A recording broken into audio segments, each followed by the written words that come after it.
This last week has been very exciting for Sacred Beast fans. Not only do we have what I presume to be the final cards out of a new structure deck, we also have an official TCG release date, so we know it's coming to our format as well. In today's video, I want to talk about the last cards revealed because they're really good, surprisingly, and also briefly go over some of the past support that has been revealed already. If you're interested in a full analysis of the cards that have previously been revealed, make sure to check out the videos that I'm going to link at the end of this video. But for right now, I'm just going to do a quick summary just so we're all on the same page, because the older reveals that we've looked at so far definitely will play a role in how effective these new cards are. The first card revealed was Dimension Fusion Destruction. All you really need to know about this card is that it's basically a miracle fusion for Sacred Beast monsters to make Armatile really easily. I feel like there are several different Sacred Beast strategies that will come out of this structure deck. Maybe they won't all be competitively viable, but at least casually viable, and one of them is definitely going to focus on this card and summoning Armatile as quickly as possible. We also got individual cards for each of these Sacred Beast monsters with the second wave of reveals. The Raviel one boosts it to 8,000 attack points, and it's allowed to hit each of your opponent's monsters once each, so hopefully you can OTK off of that. The Uriah Trap card is exceptionally powerful, boosting Uriah by a ton of attack points and setting up your graveyard. The Haman one was pretty underwhelming, to be completely honest. It sort of makes you play a more control-based strategy, but I feel like the best Sacred Beast deck will probably be some OTK based one, but it's still kind of neat. However, the biggest reveal by far from the last set of reveals, and also will be very relevant in today's discussion, was Dark Beckoning Beast. This is a monster that when normal summon lets you add any Sacred Beast monster to your hand, or any card that specifically mentions a Sacred Beast in its text. Not only does this let you add any of the cards that I just mentioned to your hand, which is great, it also searches older cards like Fallen Paradise and Dark Summoning Beast. The second effect actually works in tandem with Dark Summoning Beast because it gives you an extra normal summon for a 0 attack and defense fiend monster once per turn.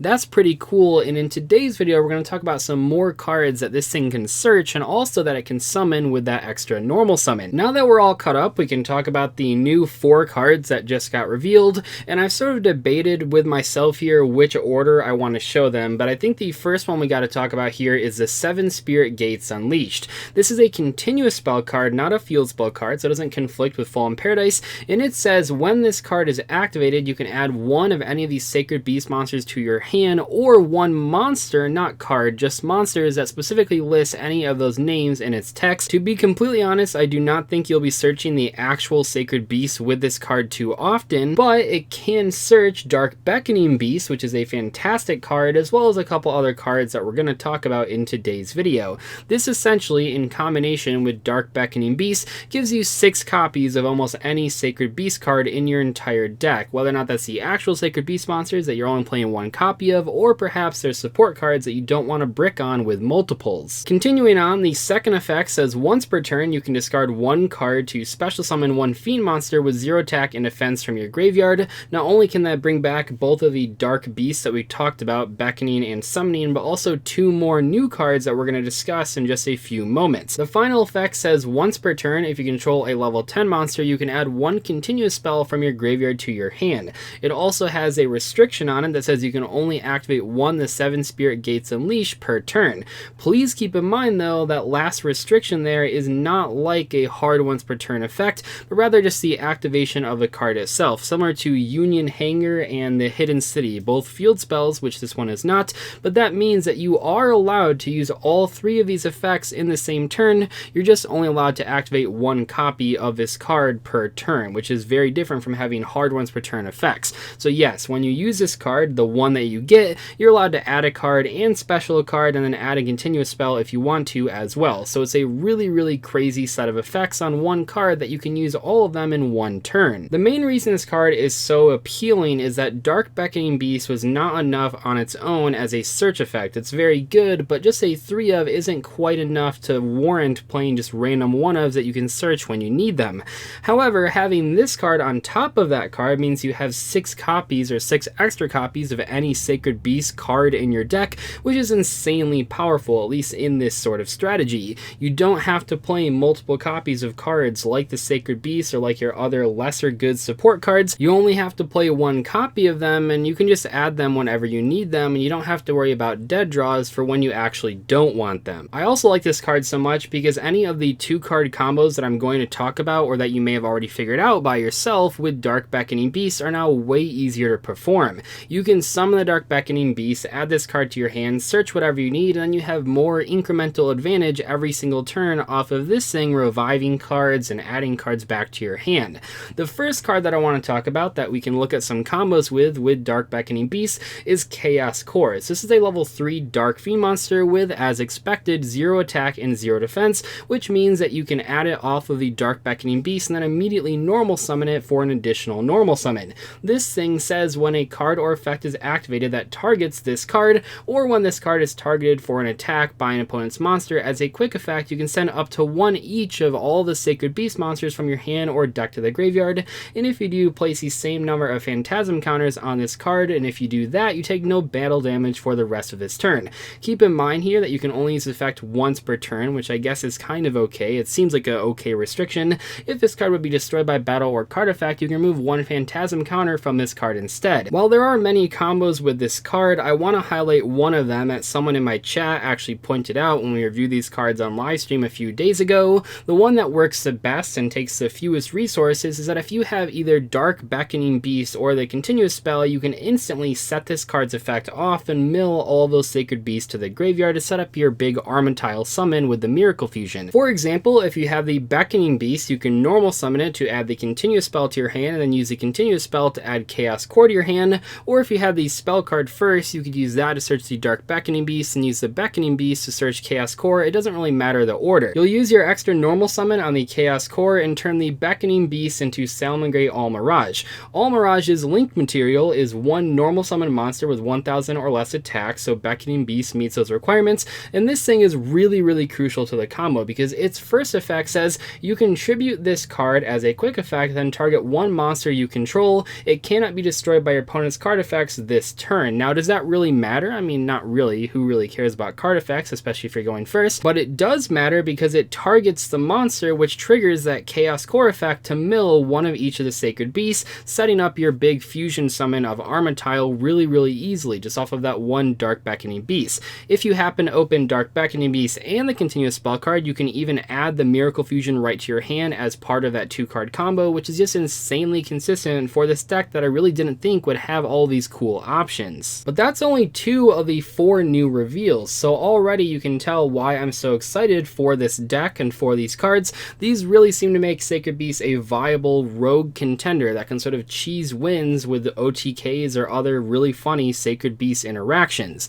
Chaos Summoning Beast is the 3rd reveal that we're going to look at. This is a level 1 Dark Fiend monster with, of course, 0 attack and 0 defense, and it does something a little bit differently than Chaos Core. This is more for a singleton Sacred Beast strategy that wants to summon just like 1 of them specifically. This says you contribute this card to special summon 1 of these Sacred Beast monsters from your hand, ignoring its summoning conditions, and then also you can banish this card from your graveyard to add 1 Fallen Paradise, that insanely powerful field spell for Sacred Beasts, from your deck to your hand. And while both of these effects are hard ones per turns, you are allowed to use both of them in the same turn. So you can tribute it and then summon a guy and then immediately banish it to add Fallen Paradise to your hand. When you play that Fallen Paradise, you get 2 more draws because you'll control a Sacred Beast monster.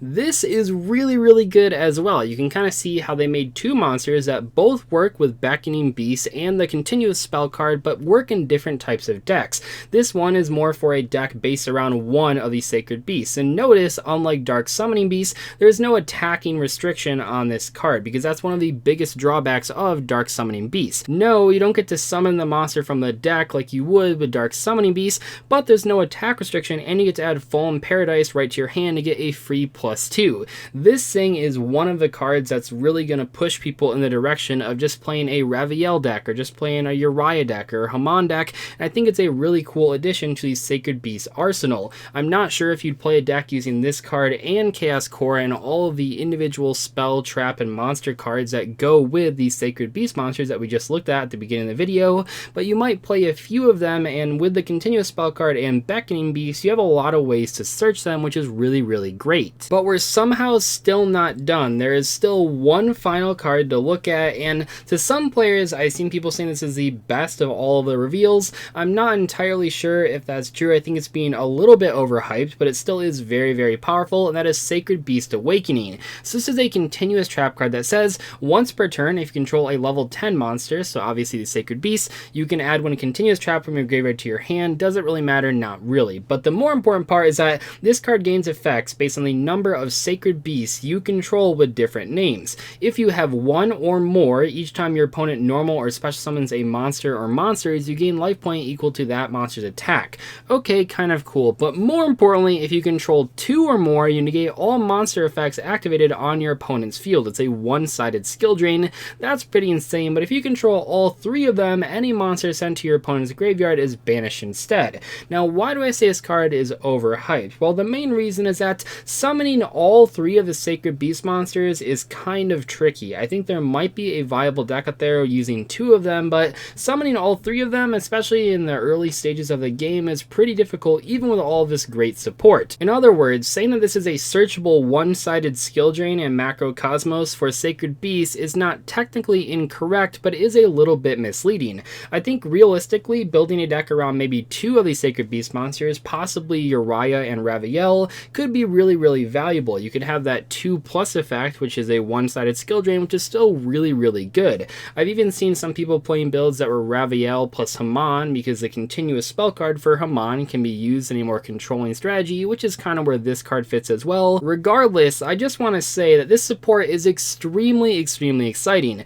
I don't know if some sort of 2 Sacred Beast deck will be good, or a 1 Sacred Beast monster deck will be good, or the Armatile deck will be good, or maybe even some weird combination of all of those, but what I want to say here is that this is how you do legacy support correctly. It sort of advances the older version of Sacred Beast decks while giving a whole bunch of new support, but while still using the original cards that made the deck so appealing to fans of the anime. The actual Sacred Beasts are still getting used, Fallen Paradise is getting used. This is a really great set of cards and an awesome choice for a structure deck. Let me know in the comment section below how you feel about these cards and if you'll be picking up the Sacred Beast structure deck when it comes out later in July. I'll see you later though. Thank you so much for watching. Goodbye.